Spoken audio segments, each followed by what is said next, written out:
In this chapter today, we are going to talk about two topics. First one, we will talk about control, and second, we will talk about how to improve group dynamics. So first of all, let us see what is control. Now, control is a process designed and effected by those who are in charge of any entity, that is, who are in charge of a team of an organization. They design such control so that they can make sure that the effectiveness and efficiency of operations is maintained, financial reporting is reliable, and law and regulations are also complied with. So this is to bring about a control in a group, because when many people work together, there may be cases when people may go out of the limit and do certain things which may not be within the law or regulations, or sometimes do certain things which will be financially harmful, and it may even hamper the effectiveness and efficiency of a team. So let us see what are different types of controls. So the first type of control is detective. Now this control process is designed to detect errors or irregularities that may have occurred during different processes. Now, for any processes to happen completely error-free, it is required that you comply with certain rules and you follow the rules meticulously. But if they are not followed, then there will be errors. So such kind of detection of errors will help managers to identify that what are the points where the errors can occur. The best example of detective control is the audit, that may be internal audit or an external audit. The second type of control is corrective control. Now the corrective control is designed to correct the errors that may have occurred or that may have detected during any process. So always there is a lot of correction of errors in the corrective measures. So in the corrective control, not only the errors are detected, but they are also rectified. The third type of control is preventive, and it is the most effective manner of controlling, because preventive control is designed so that errors do not happen at the first place. That means that something is imposed upon so that people will always be very careful and not make any errors. So the example of the preventive measure is that upon different errors, if certain punishment are given to the employees, then they will be extra careful in doing their work.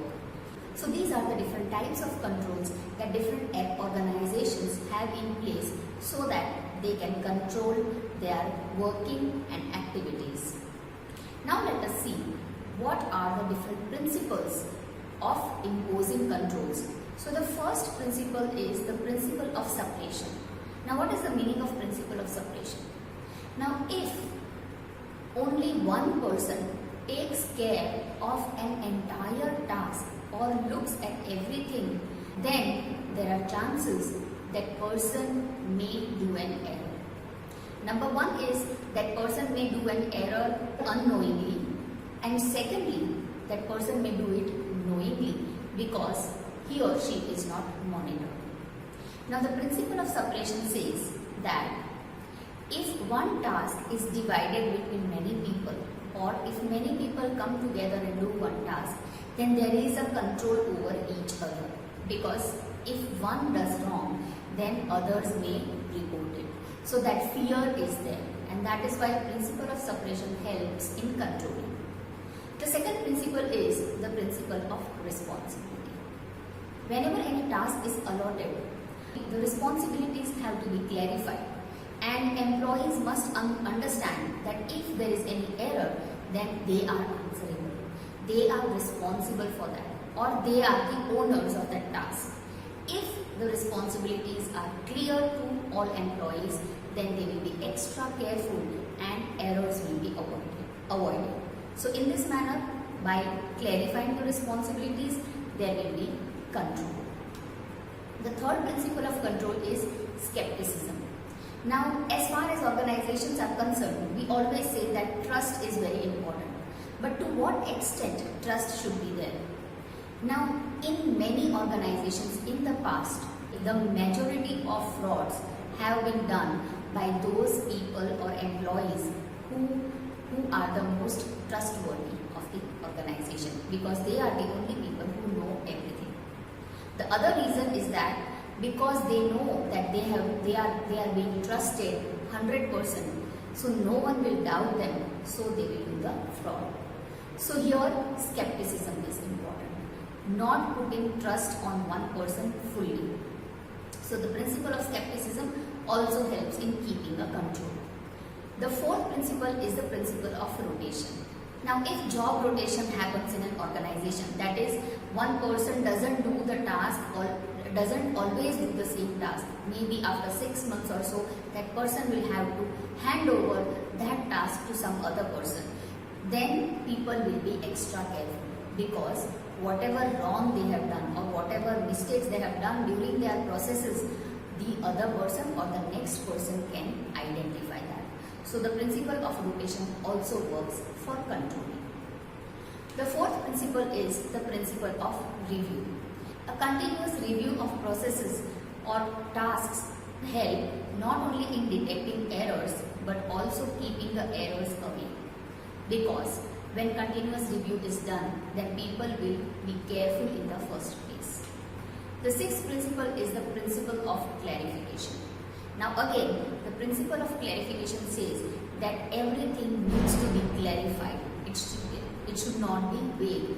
Like for example, we talked about the principle of responsibility, where we say that there has to be clarification. Similarly, for each kind of thing, you must be clear what to do and what not to do, or what should be done and what should not be done.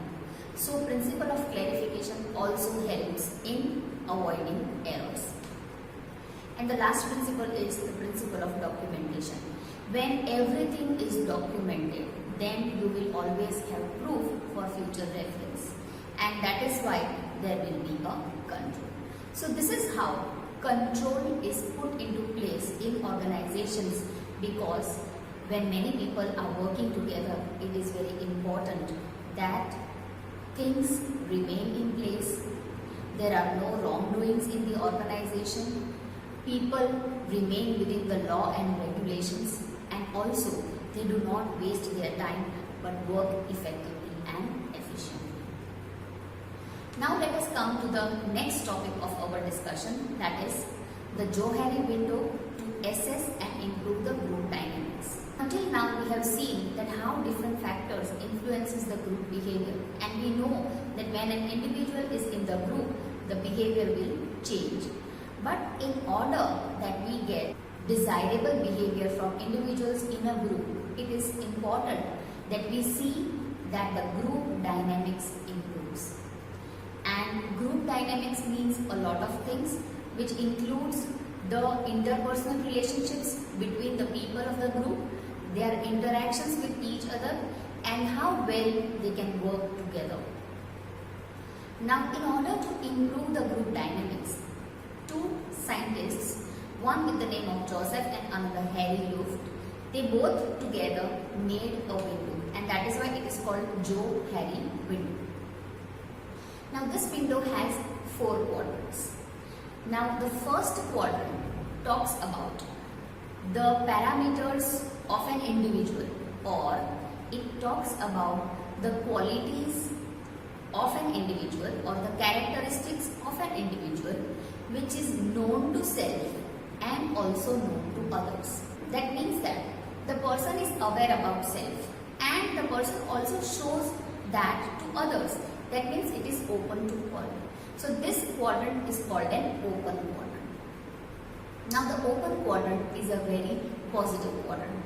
The more this quadrant expands, it is always better for the group, because both the things are common, which is known to you also and the others. Now the second quadrant talks about the characteristics that are unknown to self, but they are known to others. Now this quadrant is called a blind quadrant. Why? Because the individual is blind towards self characteristics or doesn't acknowledge certain things. Now this quadrant is a little difficult one because others can see what you are doing or what you are not doing or what you should do. But you are not aware of it. For example, if the behavior of one individual is affecting negatively to others, but that individual doesn't realize but others are being affected, then it is not good for the group. So in such cases, what needs to be done? So first of all, others must tell that person about that person's flaws or mistakes or the behavior. But generally people don't do that because others may not accept their flaws. So in such cases, individuals must always seek feedback from others, may ask others about their own behavior or characteristics so that they come to know certain things where they need to improve. Now the third quadrant is the characteristics that are known to self but unknown to others. Now these are the things which are hidden. Every individual has a right to keep certain things confidential to themselves. They may not want to share their personal details or certain things about their own life to their colleagues, so they may hide it. The fourth quadrant talks about unknown, that is unknown to self and unknown to others. Now this quadrant is something which neither we know nor the others know. That means all unexplored potential in an individual lies in this quadrant. So many a times individuals may not know their own potential unless they try their hands on certain tasks. So that is why they don't know that they really can do it. And because they haven't done it, even others don't know their potential. So certain skills, capabilities and potential which are hidden remain unknown to self as well as others.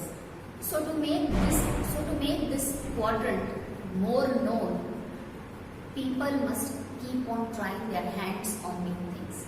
Also, leaders or managers in organizations must trust the capabilities of employees and give them different tasks at different point of time so that they can explore their capabilities.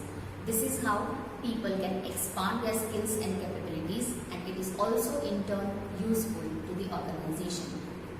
So the Johari window overall gives the group dynamics in terms of how people know about each other and self. And it is very important because when people know about others and self, then they know how to behave with each other. When this window is properly assessed, then one can improve the group dynamics and the group will become an open group where the interaction and working becomes very easy and effective. So I hope you have understood about the group dynamics and the controls in the groups. Thank you.